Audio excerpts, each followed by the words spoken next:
Hey, what's up, everybody? You're listening to the Enterprise Architecture Radio. If you're thinking about organizational complexity and agility, if you're concerned about operational efficiencies and thinking of taking it to the next level, if managing innovation is one of your priorities, you've come to the right place. On this podcast, we talk about all of that and more. It's a jungle out there, and we'll attempt to navigate this jungle of frameworks, methods, and most importantly, enterprise architecture in practice.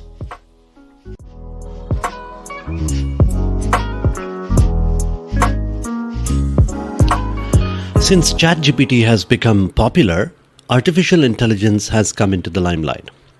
About last year, there was a prediction that artificial intelligence will come into mainstream technologies in about next 5 years. But with the advent of ChatGPT, that timeline has reduced drastically. So let's talk about artificial intelligence today. But before I start off, I'm going to talk about what artificial intelligence is. And this is going to be a quick FAQ for the uninitiated to basically get the definitions right. Now, I understand that everybody who's listening to this podcast has a certain understanding of what artificial intelligence is. And so I don't want to preach to the choir much, but a quick definition. So what is artificial intelligence? Artificial intelligence refers to the simulation of human intelligence in machines that are programmed to think and learn like humans. It involves the development of algorithms and computer programs that perform tasks that require human intelligence, such as visual perception, speech recognition, decision making, and language understanding.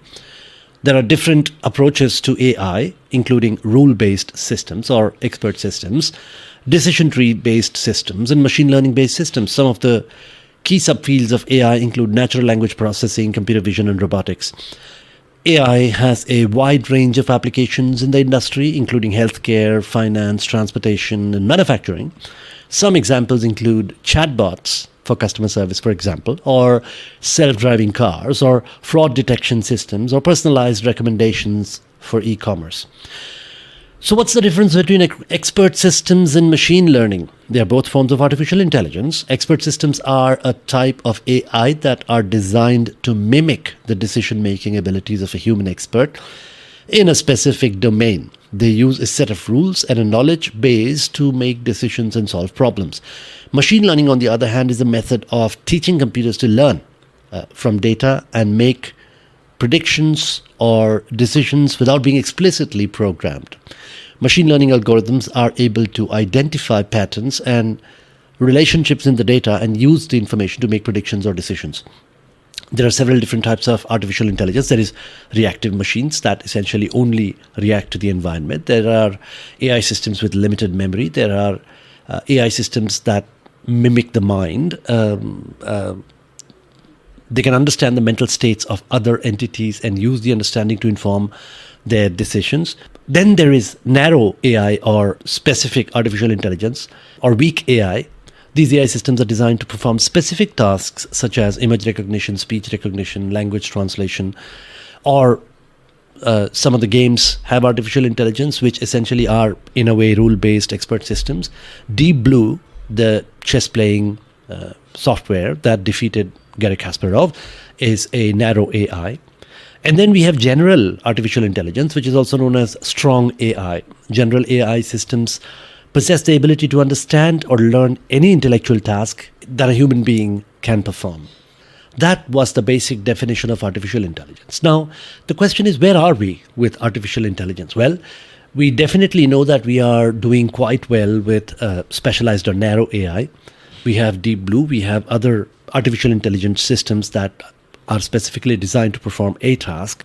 But then there is a long way to go if you really think about it. Because and why I decided to take this topic up as a part of this podcast is because I was having a very, very philosophical discussion with a friend of mine at work where we were talking about artificial intelligence and whether artificial intelligence can ever become as intelligent as humans. And I was saying that the human mind is nothing but an extremely sophisticated computer system that performs the same tasks that a computer performs and at a much, much faster pace. In fact, it is so complex that we haven't even scratched the surface yet when it comes to understanding of the mind. And that's what general artificial intelligence would have to be to get to the level of human mind. Because when Deep Blue defeated Garry Kasparov, all Deep Blue was doing was playing chess. But Garry Kasparov was not just playing chess. His mind was also busy beating the heart, busy managing the circulatory system, the nervous system, the respiratory system, the digestive system, perhaps if he has eaten something recently or what have you. And he was looking and he was hearing and he was feeling the sensations of, I don't know, whatever the temperature was of the room on his skin. And essentially he was performing all the human activities that the mind needs to perform at a subconscious level. So the human mind was busy doing all those things while it was also completely focused on playing chess. Human beings are capable of doing so much more than a specialized artificial intelligence. They walk, they talk, they lift things, they constantly fight off diseases inside, and then there is mobility and all kinds of things. So for a computer to become as powerful as the human mind, it would have to be as capable as the human mind. Are we there yet? Long from it. Today we have computers which are specialized artificial intelligence. There we have some generalized artificial intelligence that can perform more than just one specific task, that have the capability of learning. Artificial intelligence, like I said before, also includes various other capabilities like visual capabilities and auditory capabilities. And ChatGPT has made the linguistic capabilities rather popular. And when it comes to all of that, yes, we've made some amount of progress. The question is, where are we going from here? Is AI ever going to be as smart as humans? Now, this is a very interesting question. Some years ago, actually, I started reading a book called The Emperor's New Mind, written by Roger Penrose. And Roger Penrose is a theoretical physicist and a mathematician. And he wrote this book where he postulates that a computer can never become as intelligent as a human because consciousness is not computational. What that means is, human mind is not just a computer, it's a lot more than that. As per him, there is intelligence, there is understanding, and there is awareness. It's a fascinating and yet exceptionally dry book. It took me more than a year to finish that book, and I don't even count that book as one of the books that I've read because, to be really, really honest, I haven't completely understood it. In fact, there are pages and pages of binary code in that book. I don't know why he decided to put the binary code into the book, because there's no way that a human being can actually read the binary code and understand what he's really trying to say. But the point is, he talks about quantum mechanics, he talks about time, he talks about general and specialized theory of relativity.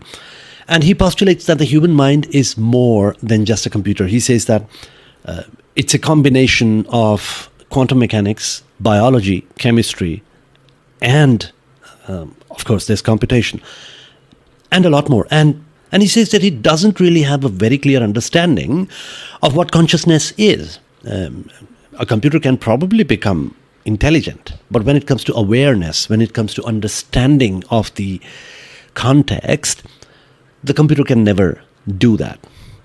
I, on the contrary, have a different opinion, and I'm not Roger Penrose, and I'm not a theoretical physicist, and if nothing else, I'm just a geek who's seen a lot of Star Trek and all these artificial intelligence science fiction movies, and all the books that I've read and all the understanding that I have about my mind. I think the human mind really is an extremely sophisticated, extremely complex computer. It has evolved over hundreds of thousands of years, and it's constantly learned and made itself better in extremely complex computation. Now, it might feel like it's doing something magical. It might feel that there's a spiritual aspect to it, and there is a metaphysical aspect to it. But if you really think about it, and nobody really knows, it's just postulation after postulation, but I feel it's nothing more than a computer.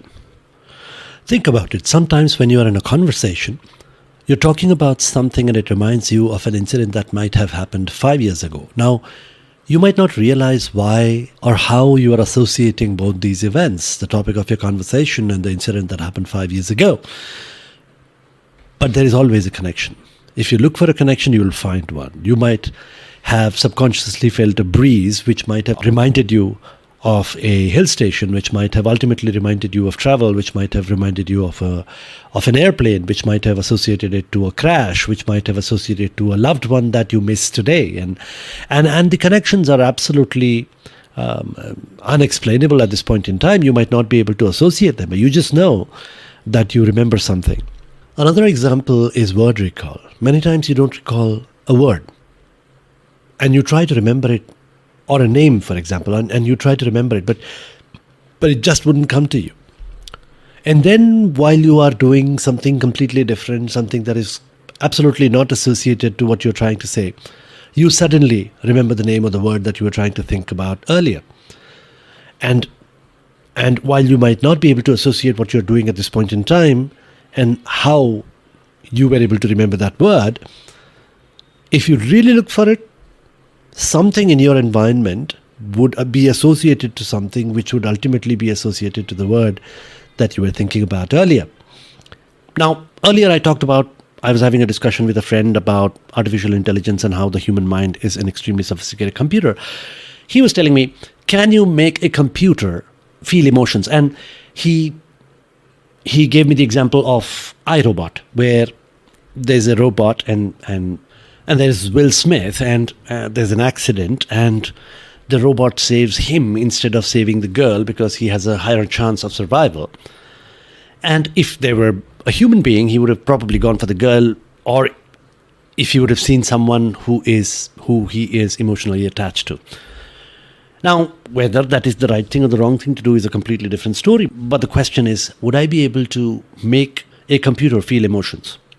Now, my answer to that question was, what are emotions really? Emotions are just reactions to a computational output, right? Take any emotion, let's say love, right? And there are many different kinds of love. There's parental love. And a mother or a father has to go through an incredible amount of pain and suffering and sacrifices to nurture their children. And unless they feel this emotion towards them, they will not nurture them. And so ultimately it all boils down to survival. It's important for the survival of the species for the parents to nurture their children. And that's why we feel that love for them. And that's why it's a computational output of the mind that this is the right thing to do for survival. Take hatred. If you don't hate your enemy, you will not fight with your full vigor. And what is hate? Really, it's a whole lot of adrenaline pumped into your blood to prepare you for a fight. Take nostalgia, or when you miss someone. That's really a computational output. You meet someone on a regular basis, and the human mind is designed to recognize patterns. So a pattern is formed. And when that person who you are meeting on a regular basis stops meeting you because of some reason, either that person has traveled away or has passed away or what have you, you miss them, because your human mind is now adjusting itself to a new pattern that, okay, there was this person and it's not there. And if you think about any emotion, there's a perfectly logical explanation of why you are experiencing that. Your human mind is computing all the information about your environment and reacting to it. It's generating some hormones in your body that's essentially making your heart beat faster or making your blood pressure go up or what have you. Now, so I really think that the human mind is an extremely sophisticated computer, and consciousness is nothing more than a computational output. Because what is consciousness? What is awareness? How do you define awareness? Now, I understand that Roger Penrose is a extremely accomplished scientist and a mathematician, but sometimes the answers to your most complex questions are rather simple and right in front of you. If you've read the book called A Hitchhiker's Guide to the Galaxy, which any respectable geek or nerd should have read, and if you've not read it and if you consider yourself a geek, it's very important that you pick it up immediately. There is this civilization that builds an extremely sophisticated computer, and then they ask a question to the computer. What is the answer to life, the universe, and everything? And the answer that they get is 42. a very simple answer. But then they don't understand what the question is. And then they ask the question, what is the question to the answer 42? And then that's where the entire saga begins. Similarly, the answer to most complex questions about the human mind and consciousness, in my opinion, is rather simple. What is awareness? Awareness is essentially taking stock of your situation. Now, there are multiple circles. It could be in your innermost circle where you are sitting. What is the weather? What is the climate around you?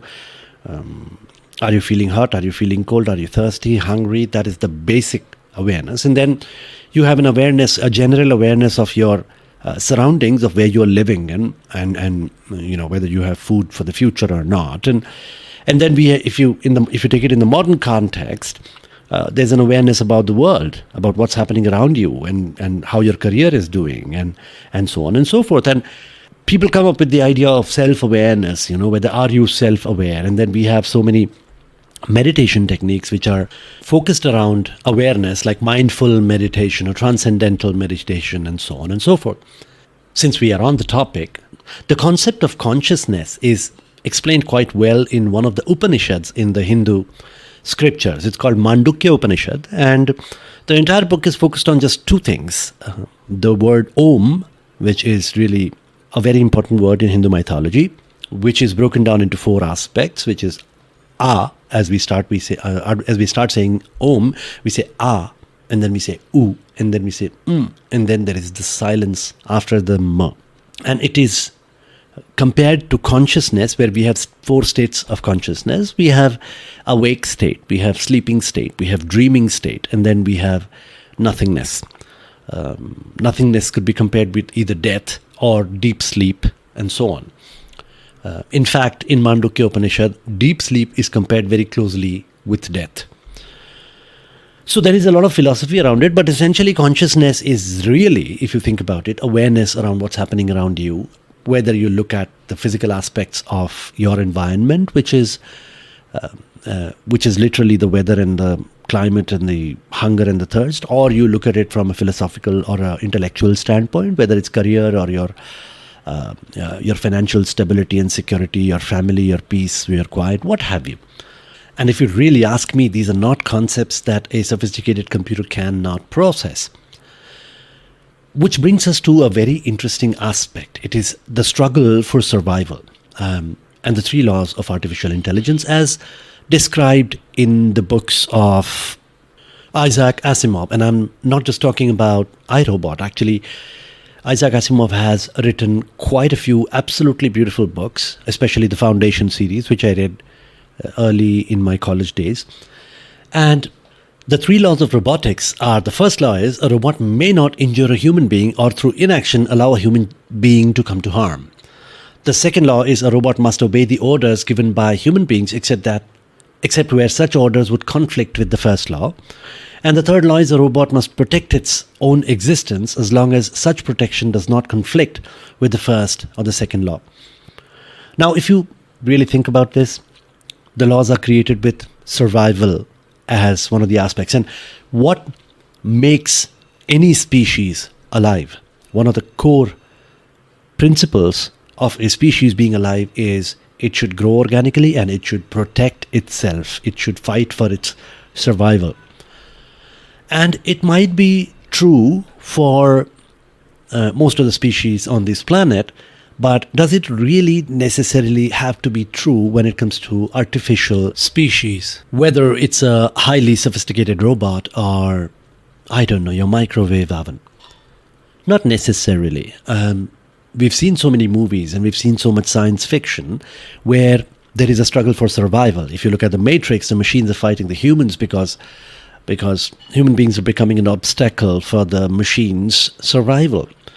If you look at the Terminator series, the computers become self-aware and they fight for their survival with the human species, and they destroy the human species because the human beings are again trying to destroy the artificial intelligence.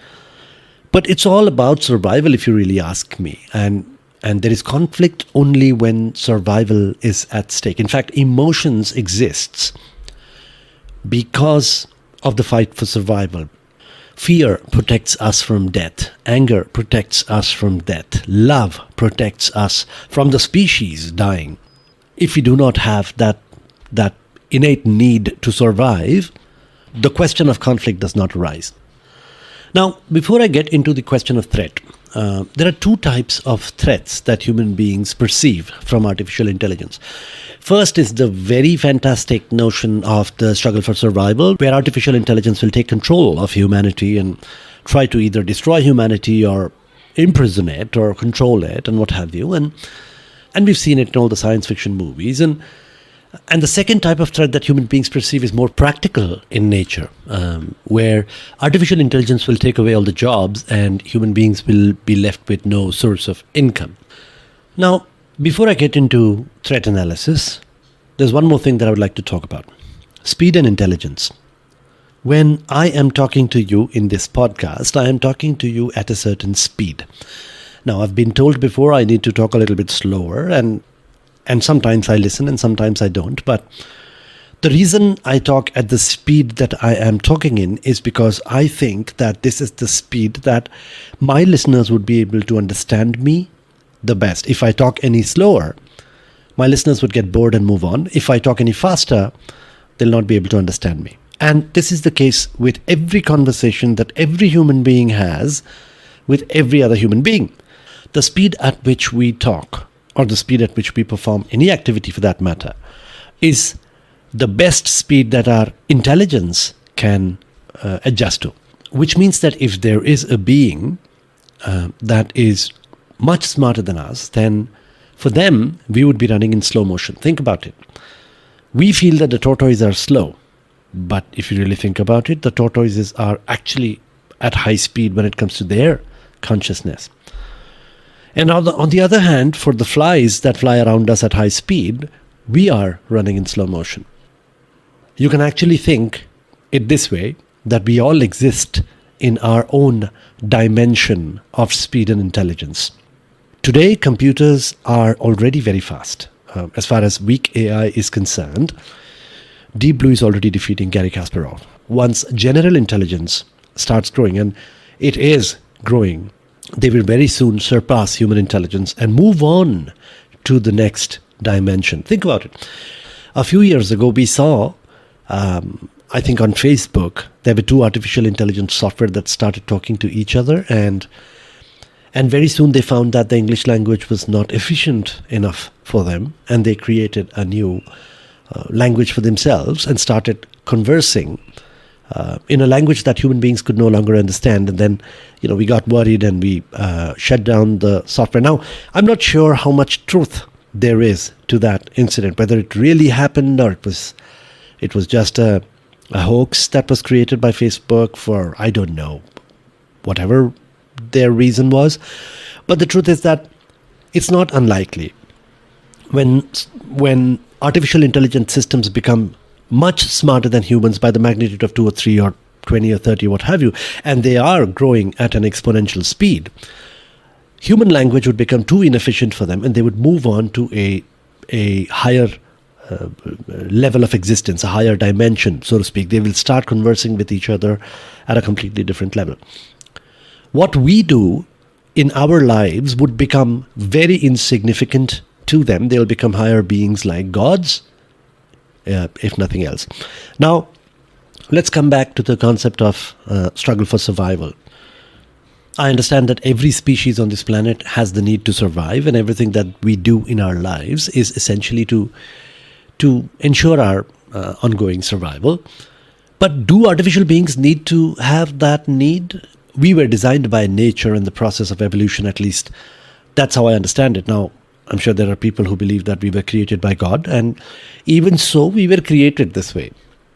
In the case of artificial intelligence, we have the choice to create them in whatever way we want to. At some point in time in the future, if they become sentient and self-aware, we will be faced with the philosophical conundrum of whether they should be allowed to decide whether they require an instinct to survive or not. But until then, I think they only require the instinct to serve humans. And as long as that is there, I think the fantastical notion of us being a threat is a little uncalled for.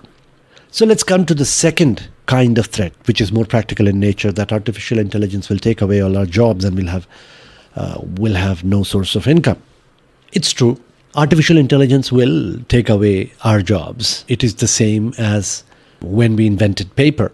And we took away the jobs of people who used to write on stone tablets. And then we invented the printing press, where the printing press took away the jobs of the calligraphers.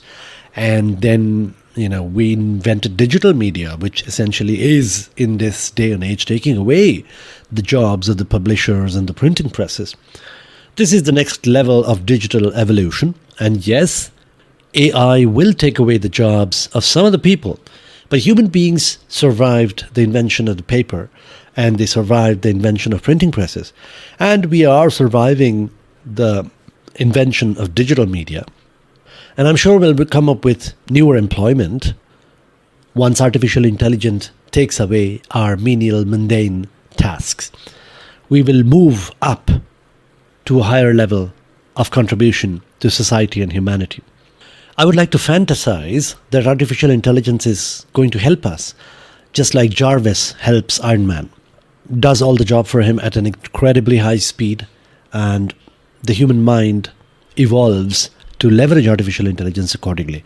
I would like to fantasize a far-off future like Star Trek, where human beings control all artificial intelligence, and artificial intelligence serves human beings by programming the holodecks and what have you.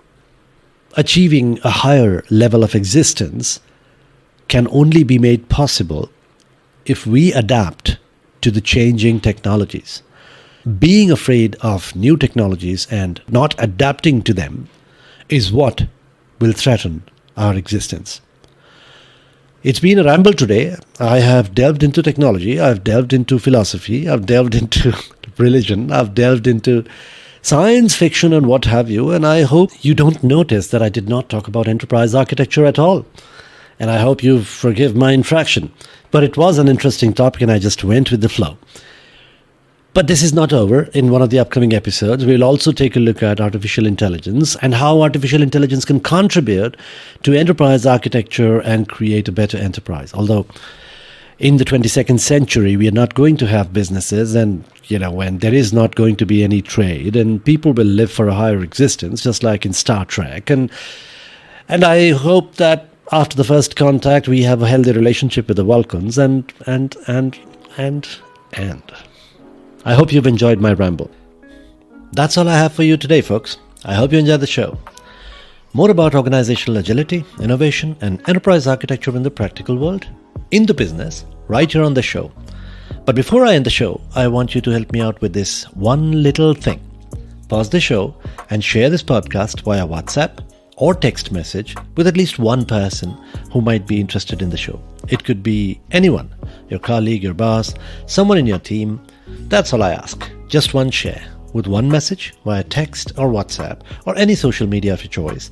And it would go a long way in supporting this podcast and growing this listener base. Also, please don't forget to follow the podcast. That way, you'll get notified when we publish a new episode. If you want to find out more about us, you can find us at enterprisearchitectureradio.com.